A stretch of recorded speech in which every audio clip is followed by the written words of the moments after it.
রান্নাঘরের সেই চিরচেনা সুগন্ধি আজ যেন এক ভয়াবহ বিষের মতো ভারী হয়ে বাতাসে ভাসছিল।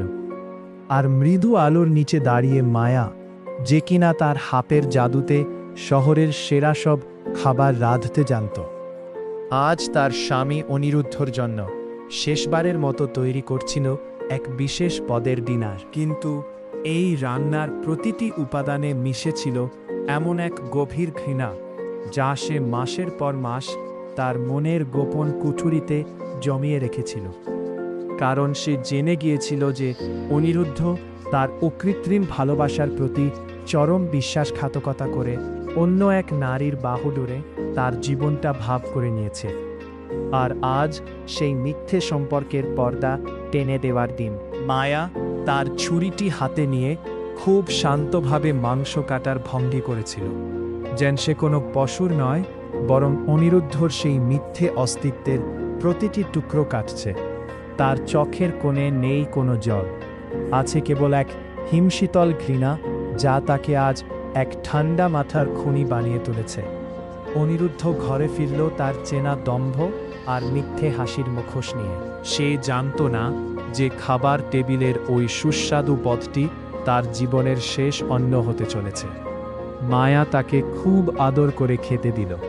অনিরুদ্ধ খেয়ে প্রশংসা করল, আর মায়া কেবল মৃদু হাসল, এক এমন হাসি যা দেখলে শয়তানও হয়তো শিউরে উঠত।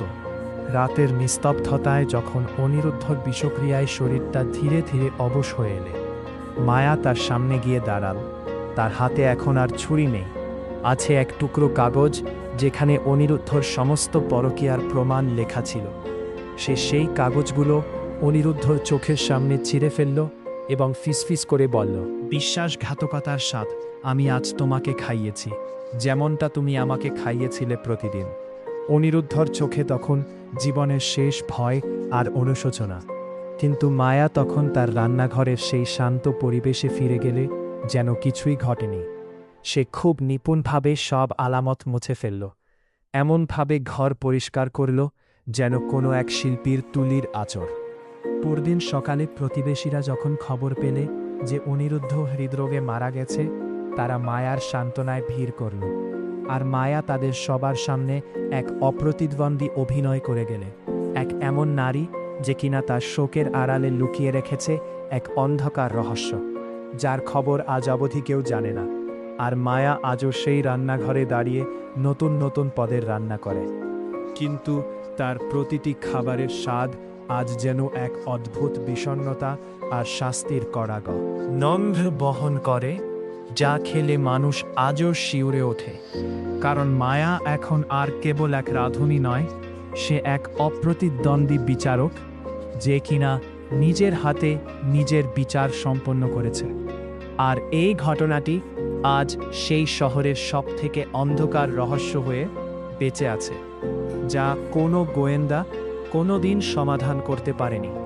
কারণ মায়ার বুদ্ধির কাছে হার মেনেছে সব আইনের জাল। সে আজও তার সেই সাজানো ঘরে বাস করে, তার জানালার পাশে দাঁড়িয়ে দূরের আকাশ দেখে। আর কেউ কোনোদিন সন্দেহ করতে পারেনি যে এই শান্তশিষ্ট মহিলার ভেতরে লুকিয়ে আছে এক এমন দানব, যে কিনা তার ভালোবাসাকে রক্ষার জন্য করতে পারে যে কোনো চরম কাজ। আর এই সত্যটি আজ মায়ার জীবনের সবথেকে বড় জয়গাথা, যার প্রতিটি বাক্যে লেখা আছে এক একটি বিশ্বাসঘাতকতার প্রতিশোধের গল্প, যা কোনোদিন ম্লান হবে না, বরং প্রতিটি ঋতুতে নতুন করে বিকশিত হবে মায়ার সেই রান্নাঘরের ধোঁয়ার সাথে।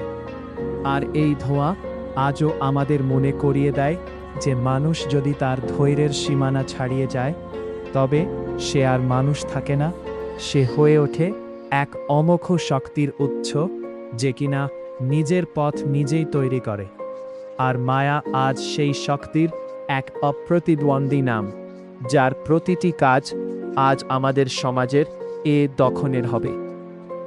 সতর্কবার্তা হয়ে দাঁড়িয়েছে যে বিশ্বাসঘাতকতা কোনোদিন ক্ষমা পায় না, বরং তা ফিরে আছে এক ভয়াবহ পরিণতির হাত ধরে, ঠিক যেমনটা ফিরে এসেছিল অনিরুদ্ধর জীবনে। আর এই পরিণতির একমাত্র সাক্ষী আজ সেই রান্নাঘর, যেখানে আজও মায়া রাধে তার শ্রেষ্ঠ খাবার, আর মানুষ আজও অবাক হয়ে খায়, কারণ তারা জানে না যে এর ভেতরে মিশে আছে এক বিশ্বাসঘাতক জীবনের শেষ পরিণতির স্বাদ, যা কোনোদিন ফুরোবে না, বরং প্রতিদিন নতুন করে জন্ম নেবে প্রতিটি মানুষের হৃদয়ে, এক নতুন ভয়ের হাত ধরে, এক নতুন রহস্যের হাত ধরে, যা আজও আমাদের ডাকছে সাবধান, কারণ প্রতিটি মানুষের মনের ভেতরেই থাকে এক এক মায়া, আর সেই মায়া যখন রাগে ফেটে পড়ে, তখন তার হাত থেকে বাঁচার কোনো উপায় নেই, শুধু আছে এক অসীম পরিণতির গহ্বর, যার কোনো কিনারা নেই, নেই কোনো আলো, শুধু আছে অন্ধকার আর অন্ধকার, চিরকাল, অনন্তকাল, অনাদিকাল।